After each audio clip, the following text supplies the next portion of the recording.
Antonio Morga was a Spanish administrator who served in the Philippines in the late 16th century.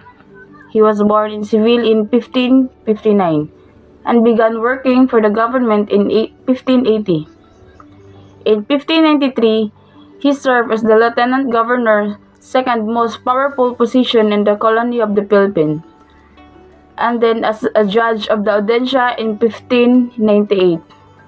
By 1615, he moved to Mexico where he served as the president of the Audiencia. He was later investigated for corruption and was found guilty. Before being sent to the gallows, however, he died in 1636. So, Antonio Morga held very high positions both in the Philippines and in Mexico during the Spanish colonial period. He started his government service young and rose through the ranks quickly. Becoming lieutenant governor in 1593 meant he had nearly all the power of a governor, making him extremely influential as a judge of the Audiencia. He was responsible for making important legal decisions in the colony. Later, as president of the Audiencia in Mexico, he reached one of the highest colonial positions. However, his career ended in disgrace when he was found guilty of corruptions. His story reminds us that even powerful leaders can be held accountable, and that their actions have lasting consequences. Morga's historical book. Morga's work, Sucesos de las Islas Filipinas, was published in 1609 in Mexico and consisted of 8 chapters. The first seven chapters dealt with the terms of the governor-generals who had served in the Philippines from the time of Miguel Lopez de Legazpi in 1565 to Pedro de Acuña in 1606.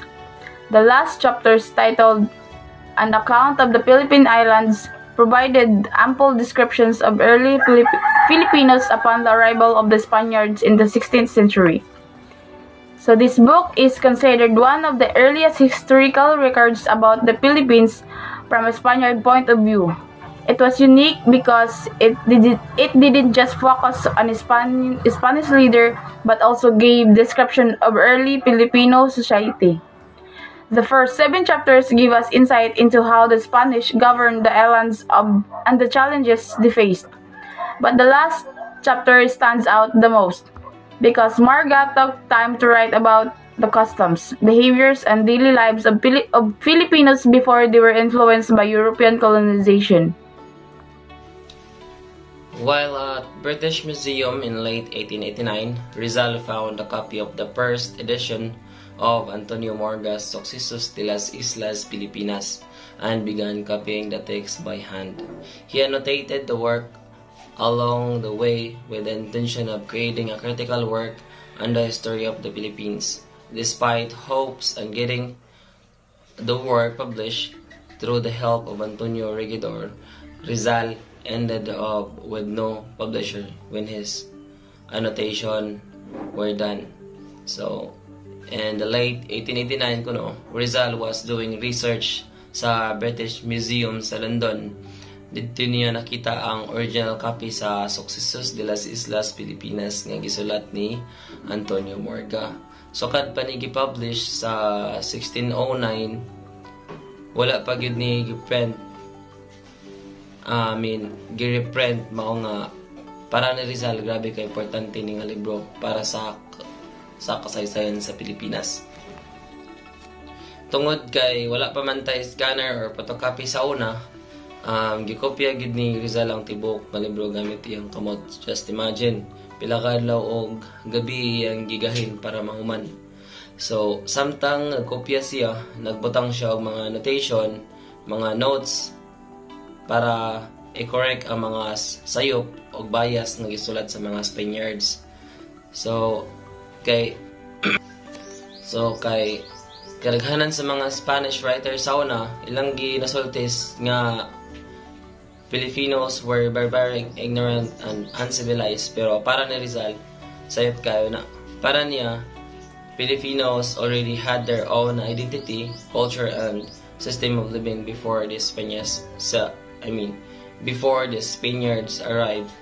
Gusto gid niya nga ipakita ang tinuod nga version sa history gikan sa pananaw sa Pilipino, dili lang kutob sa gusto ipaabot sa mga tao, sa mga mananakop.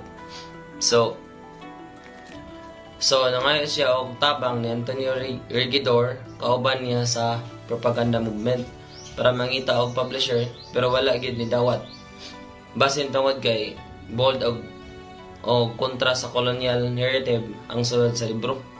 So by September 1889, Rizal decided to publish the annotations himself in Garnier Hermanos, a printing press based in Paris. So pagka September 1889, since wala gyud siya nakakuha o publisher, si Rizal mismo ang nagdesisyon nga siya na lang ang mo-publish. Gigamit niya ang iyang kaugalingang kwarta o resources o iyang gi-print ang annotated version sa Successos sa Garnier Hermanos o sa printing press nga naa sa Paris. So kini nagpakita kung unsa siya ka-dedicated og seryoso sa iyang tumong. Wala siya mindang para niya ang mga Pilipino angay makabalo sa tinuod nga history. Dili lang ang version nga gusto ipaabot sa mga tao, sa mga Spaniards. Dili lang niya gi-reprint or wala lang niya gi-reprint ang libro, kundi iya sad gi-educate ang mga Pilipino. Ginaremind ang mga Pilipino nga nagyud sila'y rason nga ipagmalaki ang ilang kaugalingon. Ang atong mga katigulangan, they were not barbaric but intelligent, organized, and cultured. By doing this, Rizal was fighting back not with weapons, but the truth and knowledge. Kay para niya, ang kahibalo sa atong kagahapon, for Rizal, the knowledge of our country is what can awaken our nations. So for the continuation of our report, here's the Rizal choice of annotating Morga's work among all the other early chronicles written by Spaniards is not coincidental.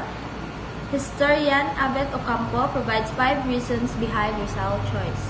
So the first reason, according to Ocampo, was the fact that Morga's work is an original Spanish edition was rare. In fact, the original Spanish text had never been reprinted in full until Rizal published his annotations in 1889.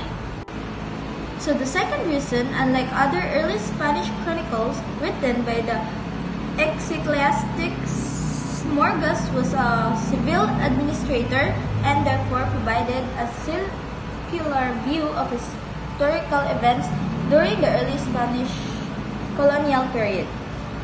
The second reason relates to Rizal's belief that the cellular account was more credible than those written by religious missionaries, which is the third reason for his choice. So, for Rizal, the second reason relates Rizal believes in the cellular account was more credible than those written by religious missionaries, which is the third reason for his choices. So the fourth was more sympathetic towards the natives and contrast to the biased accounts written by the friars. So finally, Morga's work was fitting choice because he has eyewitnessed the historical events that occurred in the Philippines during the period of early Spanish civilization.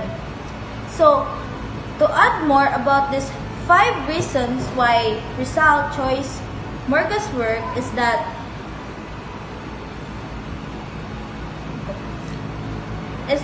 the historian or Rizal believed in the peaceful reform. So, muna siya ang nasa first na reason. Then the second is the fear of bloodshed. Rizal foresaw that an armed revolution would lead much bloodshed and suffering, which wanted to avoid. So, ang added sa ikatulo niya nga kuan is educating the mass first. So, Rizal believed that Filipinos had to be educated and united first before seeking independence He saw knowledge as a tool of empowerment and transformation. So, based in my understanding in the fourth is that influence of European library idea. So, while the Europe, Rizal was exposed to the lyrical and progressive thinking. This shaped his belief that reforms which possible through rational dialect and civic actions.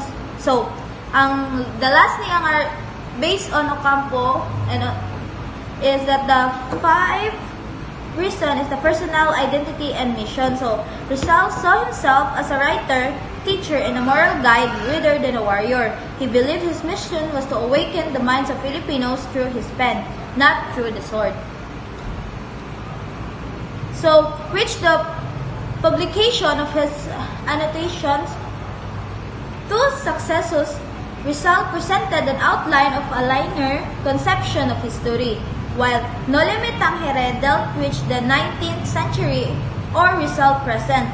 In El Filibusterismo and the essay titled The Philippines a Century Hence covered the future, and annotations of Successus tackled the past. So, kani siya nga kuan ng mga work ni Rizal, the Noli Me Tangere was dealt in the 19th century, which is kanang na-experience ni Rizal, si Rizal that time. More than the attempt to write the country's history, whatever Rizal annotation of Marga's Successus must also be seen within the context of propaganda movement. At the time when Filipino propagandists were clamoring for reform in Spain, presenting a critical narrative of this country's history might be considered as endeavor to create a sense of national consciousness or identity that was anchored or a glamorous past, whereas early Spanish chronicles ridiculed the early Filipinos for being barbarians. Rizal copious notes of Successus revealed early Filipino culture as rich and flourishing. Those Rizal's annotations may be considered an effort to assert Filipino identity within an oppressive colonial framework. And that's, thank you.